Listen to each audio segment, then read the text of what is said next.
Hello students, कक्षा 12 की भूगोल की कक्षा में आपका स्वागत है। आज हम लेक्चर नंबर 23 में चौथे अध्याय में मानव विकास के 4 स्तंभों का अध्ययन करेंगे। देखिए, मानव विकास के 4 स्तंभ बहुत ही महत्वपूर्ण चीज़ है, बहुत काम की चीज़ है बच्चों। देखिए, जिस तरह से किसी भी मकान को मजबूत व टिकाऊ बनाए रखने के लिए मजबूत स्तंभ आवश्यक होते हैं, जिन्हें हम अपनी भाषा में पिलर बोल देते हैं या थमले बोल देते हैं, समझे, वह स्तंभ होते हैं। इसी तरह मानव रूपी मकान भी 4 स्तंभों पर टिका हुआ है। तो वो 4 स्तंभ कौन कौन से हैं, आइए उनका अध्ययन करते हैं। बहुत महत्वपूर्ण चीज़ है। सबसे पहले है समता अर्थात समानता का स्तंभ अर्थात अधिकार। देखिए, समता यानी समानता का अधिकार। ये समानता का जो अधिकार है, ये अनुच्छेद 14 से 18 के बीच आपके इस भारत के संविधान में दिया हुआ है। उसी के अंतर्गत अवसरों में प्रत्येक को समान भागीदारी मिलना ही समानता है या अर्थात समता है। देखिए, इसमें लिंग, प्रजाति, आय और भारतीय संदर्भ में जाति के आधार पर कोई भेदभाव नहीं होना चाहिए। लेकिन प्राय ऐसा होता है, ऐसा नहीं है कि भेदभाव भारत में ही बरता जाता हो। आपने खूब अच्छी तरह से देखा होगा, ऑस्ट्रेलिया है, दक्षिण अफ्रीका है और अन्य कई ऐसे देश हैं जिनमें भेदभाव होता है। जाति उपजाति में, लिंग में भेदभाव देखा जाता है। संसार के अन्य देश भी इस भेदभाव से अछूते नहीं हैं। अनेकों देशों में भी ये भेदभाव होता रहा है। भारत के संविधान के अनुच्छेद 14 से 18 में लोगों को समानता का अधिकार प्रदान किया गया है। ठीक है। दूसरा है सतत पोषणीयता। बहुत बढ़िया चीज़ें हैं। अवसरों की उपलब्धता में निरंतर ही सतत पोषणीयता है। सतत पोषणीयता मानव विकास के लिए आवश्यक है, क्योंकि प्रत्येक पीढ़ी को वही अवसर मिले। भावी पीढ़ी, भावी का मतलब होता है भविष्य, भविष्य में आने वाली जो पीढ़ियां होती हैं उनको ध्यान में रखकर ही पर्यावरणीय,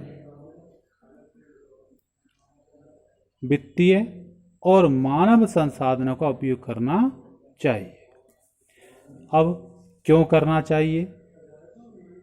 ध्यान में, भावी पीढ़ियों को ध्यान में रखकर क्यों उपयोग करना चाहिए, उसका उदाहरण दिया हुआ। यूके में कोयले और लौह के जो भंडार हैं लगभग समाप्त हो चुके हैं, क्योंकि जो संयुक्त राज्य अमेरिका है ना, उसमें बहुत तीव्र गति से विकास होता चला आ रहा है। वहाँ जो भी आपके खनिज हैं, जैसे कोयला है या लोहा है, उनका बहुत तेज़ गति से दोहन किया गया है। और तेज़ गति से दोहन होने के बावजूद वहाँ के अधिकतर जो भंडार हैं वो समाप्त हो चुके हैं। इस देश में लोहे के शेष 3 कारखाने विदेशी कोयले और लौह के बल पर चल रहे हैं। बाकी सभी में कुछ संसाधनों की कमी देखने को मिल रही है। तीसरा है सशक्तिकरण। देखिए, सशक्तिकरण से अभिप्राय उस क्षमता, योग्यता और ताकत से है जिनके बलबूते पर वे अपने अनेक विकल्पों का निर्माण कर सकते हैं।